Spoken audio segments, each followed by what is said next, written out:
Bonjour à tous, bienvenue dans cette nouvelle interview Work 3.0. Aujourd'hui, nous allons parler de carrière hybride. Et pour cela, j'ai le plaisir de recevoir Christian Galichon. Bonjour Christian. Bonjour Anthony.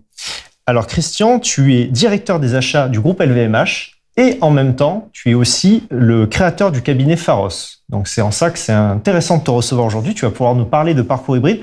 J'aimerais bien qu'on commence par ton parcours. Est-ce que tu peux nous expliquer un petit peu tout ce que tu as réalisé? Oui, rapidement. Alors mon parcours, en fait, j'ai commencé de façon assez classique. J'ai eu un diplôme d'ingénieur, voilà, parce que c'est ce qui m'intéressait, complété par un diplôme aussi de master dans un MBA, parce que je voulais avoir les deux dimensions et je voulais travailler dans l'agroalimentaire. Et assez naturellement en France, j'ai travaillé chez Danone, voilà, pendant de nombreuses années, soit dans des fonctions achats. J'ai démarré aux achats d'investissement, et puis après je suis parti en logistique, supply chain.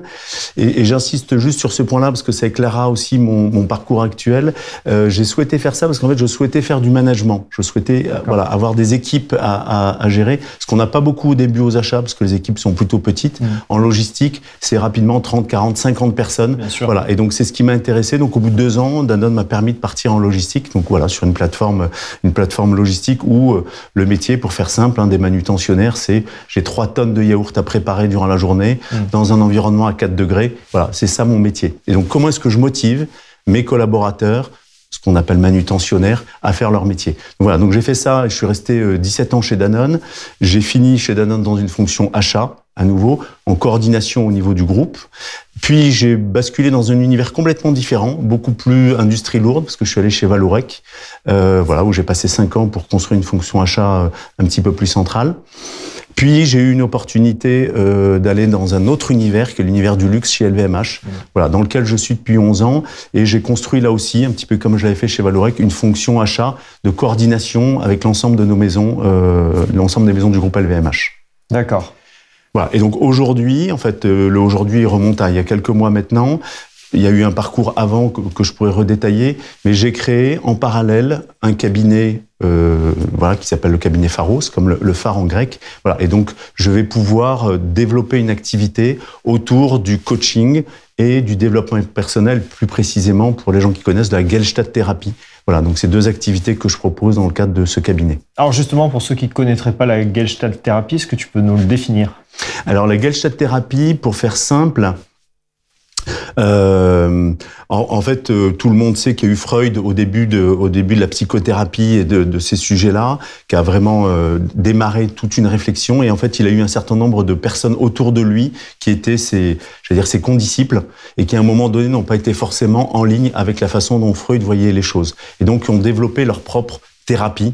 Voilà. Et dont la personne, c'est Fritz Perls, qui a développé la Gestalt thérapie et qui, pour faire très simple, en fait, est une thérapie où le thérapeute, dans la relation avec son client, va s'impliquer, va faire un certain nombre de reflets à son client. Et c'est plus l'image qu'on pouvait avoir à un moment de la thérapie où le psychiatre ou le psychothérapeute est assis derrière dans un fauteuil en train de dormir pendant que son client est en train d'exprimer un certain nombre de choses. Donc voilà, donc il y a une vraie relation, une vraie interaction, et c'est ce qui m'a plu dans cette thérapie. Donc c'est une démarche orientée management in fine. Oui. Le coaching. Alors ça, c'était sur la thérapie. Sur le coaching, là, c'est plus ce qu'on connaît de façon classique en entreprise. Donc là, ça s'inscrit vraiment dans un parcours qui répond à une question du comment. Comment je prends un nouveau job, je faisais pas de management, je fais du management, voilà. Qu'est-ce que ça signifie pour moi et comment je vais faire cette transition, comment est-ce que je vais vivre ça? Donc on est plutôt dans le comment, quand en thérapie, on est plutôt dans le pourquoi.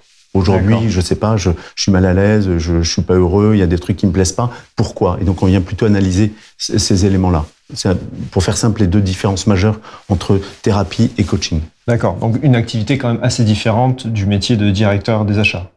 Assez différente, mais tout de même, parce qu'en fait, que ce soit directeur achat ou tout poste en fait dans lequel on a du management, on a des équipes. Et au long de ma carrière, moi, ce que j'ai découvert petit à petit, mais dont je suis convaincu, c'est que la performance d'une entreprise, c'est les hommes qui sont dans l'entreprise qui font cette performance. Voilà. Et donc, si les hommes qui sont dans l'entreprise ne sont pas motivés, sont pas contents de venir travailler, n'y trouvent pas un sens, ils feront ce qu'il faut, mais peut-être juste le minimum.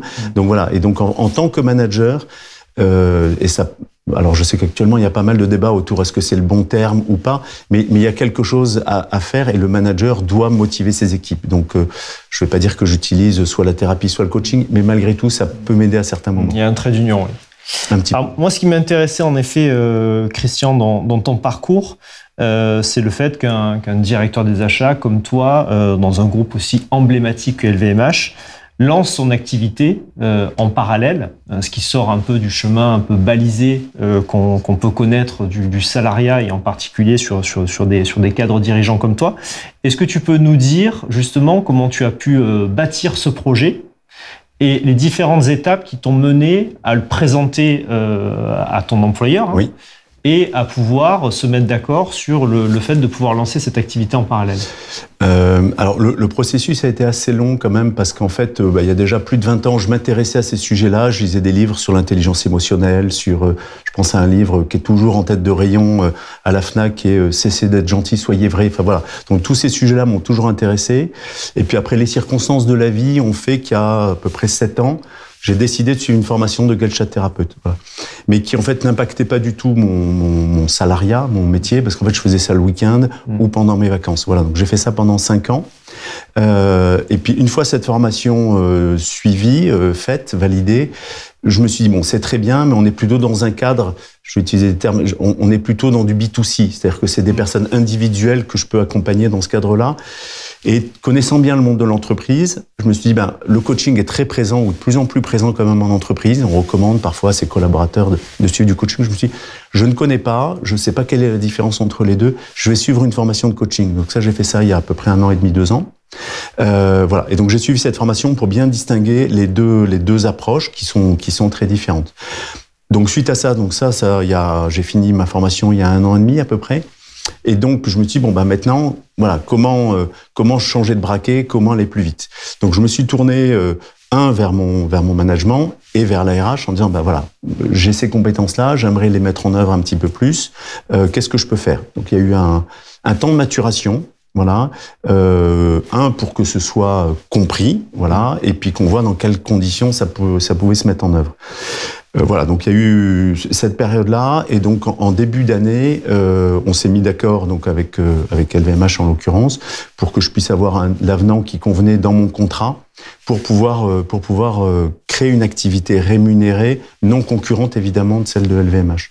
Donc c'est ce qui s'est passé, et donc il y a maintenant 1 mois et demi, 2 mois, voilà, j'ai créé mon cabinet, mais ça, juste une petite parenthèse, ce qui est amusant, c'est qu'on entend souvent, mais créer votre boîte, c'est super simple, en 5 minutes, ça se fait, vous allez sur Internet, en 5 minutes, vous créez votre société. J'étais très content de créer mon cabinet parce que je me suis rendu compte en tout cas, je me suis peut-être mal pris, mais en tout cas, ça ne prend pas 5 minutes. Ça prend plutôt 2-3 mois, voilà, entre tous les aspects administratifs qui sont à mettre en œuvre. Enfin, voilà. Donc, j'ai découvert aussi cet univers-là de créer son cabinet. Donc, voilà. Donc, maintenant, il est créé. Donc je suis dans un rythme, j'allais dire, à temps partiel chez LVMH, et ce temps partiel n'est pas encore calé. Voilà, il va l'être petit à petit en fonction de la montée en puissance de mon autre activité sur le cabinet Pharos. D'accord. Alors j'imagine que cette communication sur cette nouvelle activité, tu as dû avoir un certain nombre de réactions autour de toi. Alors évidemment, tes proches, mais aussi au sein de LVMH. Est-ce qu'il y a des gens qui sont venus vers toi en se disant, voilà, c'est super, je ne savais pas qu'il était possible de pouvoir proposer ça? Alors en fait, il y a eu plusieurs types de réactions. Il y a eu des réactions parce que quand j'ai communiqué, je parlais de temps partiel, mais voilà, si on lisait pas tout le message, on pouvait ne pas lire cette partie-là. Donc il y a un certain nombre de gens qui m'ont dit tu quittes LVMH, tu passes à temps plein, tu fais autre chose. Voilà, est-ce que ton poste serait libre? Je plaisante, mais il pouvait y avoir ça. Mais bon, donc il y a eu ce genre de réaction, et puis d'autres réactions qui ont été le fait de dire mais écoute, c'est quand même super intéressant que tu puisses gérer 2 choses à la fois. Je sais pas du tout que tu t'intéressais à ces sujets-là. C'est quand même très inspirant. Si on peut prendre un café ensemble pour que tu m'en parles un peu plus, je le ferai volontiers. Donc voilà, c'est un petit peu les deux types de réactions. Voilà, et j'en entends une troisième qui est le fait de dire mais comment tu vas concilier les deux? Voilà, à quel rythme, comment est-ce que tu peux rester dans ta position actuelle qui est forcément un temps plein et faire autre chose à côté. Voilà, donc j'ai aussi ce genre de questionnements qui sont tout à fait légitimes. Oui, c'est pas étonnant parce qu'on se doute qu'aujourd'hui, pour beaucoup de salariés, ce type d'initiative, c'est pas quelque chose qui est démocratisé. Tu es aujourd'hui un cas qui est inspirant parce qu'il est exceptionnel. Nous, on a travaillé chez freelance.com justement avec l'IFOP sur une étude sur les seniors, ce qui nous a permis d'identifier que chez les gens qui se déclarent seniors, donc c'est assez tôt, c'est autour de 52 ans, oui. Il y a en effet une vision de la communication qui leur est faite au niveau de leur DRH qui est en effet assez faible sur les possibilités de pouvoir envisager d'autres formats de carrière dans le futur, là où chez les moins de 40 ans, il y a beaucoup plus de possibilités qui sont organisées. Oui. Alors que, autre chiffre qu'on avait pu faire émerger de cette étude, ces seniors souhaitent continuer à travailler et même au-delà de leur retraite, le chiffre qu'on avait pu faire émerger, c'était que 58% des seniors s'imaginent pouvoir continuer une activité professionnelle à partir du moment où ils sont capables d'aménager leur temps de travail ou de choisir leur mission, ce qui montre qu'il n'y a pas un rejet du travail en tant que tel, de l'objet du travail, mais que c'est simplement l'envie de pouvoir travailler différemment. Oui. Donc, ce qui est intéressant dans ton parcours, c'est aussi finalement que ça montre que c'est possible de pouvoir imaginer ça. Le premier pas peut-être, c'est simplement d'oser penser son projet et d'aller en parler à son employeur. Oui. Il y a l'identifier, parce qu'en fait, quand on prend la carrière de chacun d'entre nous, je pense, on est à un endroit aujourd'hui. Alors ça peut être très pensé, très voulu, très construit, et c'est très bien. Parfois, c'est les circonstances qui font que je suis à tel endroit, à tel moment. Est-ce que c'est complètement le poste idéal que je voudrais? Peut-être pas. Et en parallèle, il y a peut-être une passion que j'ai, un sujet, un projet que j'ai jamais pu mettre en œuvre parce que j'avais ma famille, j'avais un certain nombre de choses qui font que j'ai pas pu. Et donc, à un moment donné, il peut y avoir une conjonction d'événements qui fait qu'on se dit tiens, voilà, c'est peut-être le bon moment. Et me concernant, effectivement, à ce moment-là, j'avais à peu près 52, 53 ans. Voilà, mes enfants étaient plus grands et je me suis dit tiens, c'est le moment de suivre cette formation parce que je savais que ça durait 5 ans, donc je me rapprochais petit à petit forcément des 60 ans. Qu'est-ce qu'on fait après? On voit aussi dans les entreprises parfois des situations de personnes qui arrivent autour de la soixantaine, qui sont dans leur job et qui disent oh là, vivement la retraite, il va falloir que je tienne et pourvu que j'arrive à tenir jusque-là. Voilà, donc des situations qui sont parfois un peu compliquées et donc ça a été, je pense pour moi, une motivation. Enfin, il y en a eu deux. Il y a eu une motivation. Ces sujets autour du développement personnel, de la personne, du management m'ont toujours intéressé. Ça, c'était un premier point. Et deuxième point, on ne sait pas ce que sont les circonstances dans nos carrières. À un moment donné, je voulais pas me retrouver non plus coincé dans un job dit alimentaire où j'y allais parce qu'il faut que j'y aille, mais sans aucune motivation, mais avoir la liberté de dire, voilà, j'ai fait ce parcours-là, très bien. Maintenant, je vais faire ce qui me passionne, je vais faire ce projet-là parce que j'ai envie de le faire. Voilà. Donc, il y avait vraiment les deux dimensions, celle très positive et celle en me disant, voilà, je sais pas ce qui peut se passer. Donc, le point de départ, en effet, comme tu le dis, c'est vraiment cette réflexion par rapport à ce qu'on a envie de faire la situation par rapport à sa situation de salarié, tout simplement. Oui. Et se projeter dans le futur suffisamment loin pour voir comment concilier une parcours hybride. Oui.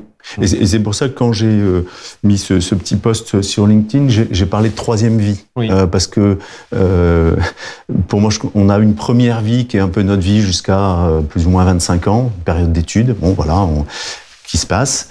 Après, on a en tout cas, je ne veux pas généraliser, mais en tout cas, pour moi, j'ai eu une deuxième vie qui a été ma vie de salarié en entreprise, voilà, une trentaine d'années. Et voilà, et approchant des 60 ans, je me dis, j'ai encore devant moi, j'en sais rien, 25 ans. Voilà. Et voilà, et ces 25 ans, je veux pas arriver le jour de la retraite en me disant, je sais que j'ai des choses à faire chez moi, j'ai quelques clous à planter et puis je verrai ce qui se passe. Il y a des gens qui le font et qui vivent ça super bien et moi je suis admiratif. Voilà, moi je suis pas dans cet état d'esprit. Je me dis voilà, je vais démarrer une activité. Combien de temps je vais la vivre, la faire, je sais pas, mais on verra. C'est ça l'aventure. Oui. On te souhaite beaucoup de succès. Merci. Cabinet Pharos. Merci beaucoup Christian pour ce témoignage très inspirant. Merci Anthony. Merci à tous d'avoir suivi cette interview. Vous pouvez retrouver cette vidéo ainsi que l'ensemble des interviews sur notre chaîne YouTube et sur notre podcast. À bientôt.